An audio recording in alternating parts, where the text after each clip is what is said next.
આણંદ જિલ્લામાં કન્યા કેળવણી અને શાળા પ્રવેશ ઉત્સવનો ઉમંગભેર પ્રારંભ.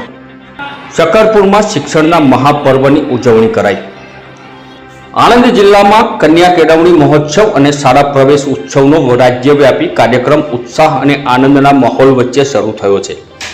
ત્યારે ખંભાત તાલુકાના શકરપુર ગામે પણ શિક્ષણના આ મહાપર્વની ભવ્ય ઉજવણી કરવામાં આવી. ખંભાત તાલુકાના શકરપુર ગામ સ્થિત શ્રી સ્વામિનારાયણ હાઈસ્કૂલ તથા મંગુબેન હીરાલાલ પટેલ પ્રાથમિક શાળા ખાતે કન્યા કેળવણી મહોત્સવ અને શાળા પ્રવેશોત્સવનું કાર્યક્રમ સફળ આયોજન કરવામાં આવ્યું. કાર્યક્રમ દરમિયાન બાલવાટિકાથી લઈ ધોરણ 12 સુધીના વિદ્યાર્થીઓને શાળામાં પ્રવેશ અપાવી શિક્ષણના નવા વર્ષની શરૂઆત કરવામાં આવી હતી. શાળામાં પ્રથમવાર આવનાર નાના ભૂલકાઓનું ફૂલ તિલક અને શુભેચ્છાઓ સાથે ઉષ્માભર્યું સ્વાગત કરવામાં આવ્યું હતું. નાના બાળકોમાં શિક્ષણ પ્રત્યે રસ અને ઉત્સાહ વધે તે હેતુથી તેમને રમકડા, શૈક્ષણિક કીટ અને ઉપયોગી સામગ્રીનું વિતરણ કરવામાં આવ્યું હતું. બાળકોના ચહેરા પર ખુશીની ઝલક અને વાલીઓમાં ગર્વની લાગણી જોવા મળી હતી. આ પ્રસંગે શ્રી મંગુબેન હીરાલાલ પટેલ પ્રાથમિક શાળા ખાતે બાલવાટિકાના બાળકો માટે રમકડા અને મનોરંજનના વિવિધ સાધનોનું લોકાર્પણ પણ કરવામાં આવ્યું હતું, જેનાથી બાળકોને રમતા રમતા શીખવાની તક મળે. કાર્યક્રમમાં સરપંચ શ્રી દિનેશભાઈ પટેલ, તાલુકા પંચાયતના સભ્ય કૈલાસબેન પરમાર, શકરપુર સેવા ટ્રસ્ટના પ્રમુખ શ્રી હરકિશનભાઈ પટેલ, ખંભાત યુવા ભાજપ સંગઠનના પ્રમુખ સાગરભાઈ પટેલ, ભૂપેન્દ્રભાઈ પટેલ, એસએમસી સમિતિના અધ્યક્ષ સોહિલભાઈ વોહરા તથા એસએમસીના તમામ સભ્યશ્રીઓ અને સ્વામિનારાયણ હાઈસ્કૂલના પ્રિન્સિપલ ઇન્ચાર્જ કૌશિકભાઈ તથા એમએચ પટેલ પ્રાથમિક શાળાના આચાર્ય બેનશ્રી તથા વાલીગણ અને તમામ શિક્ષકો અને બાળકો ઉપસ્થિત રહ્યા હતા. સ્વામિનારાયણ હાઈસ્કૂલ ખાતે બાલવાટિકાથી ધોરણ 12 સુધી જે શાળા પ્રવેશોત્સવ કરવામાં આવ્યો છે, શું કહેશો? આ શાળાની અંદર સ્કૂલ પ્રવેશ માટે સરકારશ્રી તરફથી સુંદર આયોજન, નાના ભૂલકાઓ માટે રમવા માટેના રમકડા, એ સિવાય પ્રોત્સાહિત થાય એ માટેના નોટબુકો એ બધું આપેલ છે. હું સ્વામિનારાયણ હાઈસ્કૂલ શકરપુર સેવા ટ્રસ્ટનો પ્રમુખ છું. આજે 23 જૂન 2026ના રોજ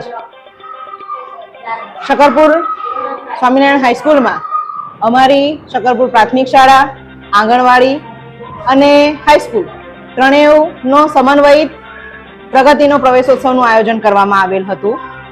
કાર્યક્રમ ખૂબ જ સુંદર રીતે અને સારી રીતે થયેલ છે.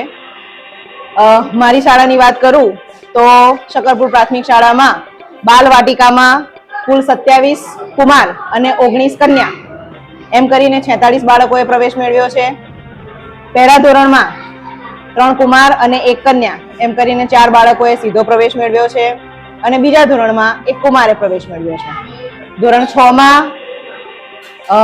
પરાની શાળામાંથી 8 બાળકોએ પ્રવેશ મેળવેલો છે. એમ કરીને કુલ મારી સ્કૂલમાં લગભગ 58 થી 60 જેટલા બાળકોએ આ વર્ષે નવીન પ્રવેશ મેળવેલો છે.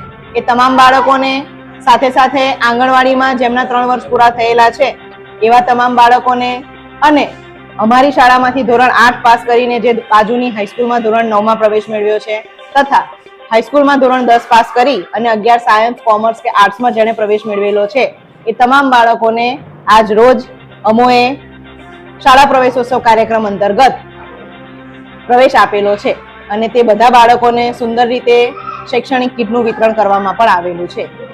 સરકારશ્રીના અભિગમ દ્વારા બાળકોને બાલવાટિકામાં ખાસ તો ચાઇલ્ડ ફ્રેન્ડલી ફર્નિચર અને આઉટડોર પ્લે માટે ગત વર્ષે ગ્રાન્ટ ફાળવવામાં આવેલી હતી અને એમાંથી આપણે આપણી શાળામાં શકરપુર પ્રાથમિક શાળામાં બાળકો માટે રમતગમતના સાધનો અને એમને શિક્ષણમાં બેસવામાં ઉપયોગી થાય એવા ફર્નિચરને લાવેલા છે. આજે આવા શુભ પ્રસંગે એનું પણ આપણે લોકાર્પણ કર્યું અને ગામના આગેવાનો, વાલીગણ, અમારા એસએમસીના સભ્યો બધાએ એક સાથે મળી અને એ સમગ્ર જે બંને વર્ગોનું અમે આયોજન કર્યું છે એનું લોકાર્પણ કરવામાં આવ્યું. બાળકોએ હર્ષથી, ખુશીથી અને પૂરેપૂરા ઉત્સાહ સાથે બાળકોએ દરેક સાધનો ઉપર બેઠા, રમતગમતના બધા સાધનો પર, અને ખૂબ જ મજાથી બાળકોએ એ કર્યું. હું માનું છું ત્યાં સુધી સરકારના આવા તમામ અભિગમોના કારણે સરકારી શાળાઓમાં બાળકોની સંખ્યામાં વ્યવસ્થિત રીતે વધારો જોઈ શકાશે. ઘણી અત્યારે મોટા ભાગે જોવા મળે છે કે ભાઈ સરકારી શાળાઓની જગ્યાએ ખાનગીકરણ વધી રહ્યું છે. એવા સમયે સરકાર દ્વારા આ જે કોઈ અભિગમો અમલમાં આવેલા છે એનાથી બાળક અને વાલી બંને સરકારી શાળા તરફ આવવા માટે પ્રેરાશે.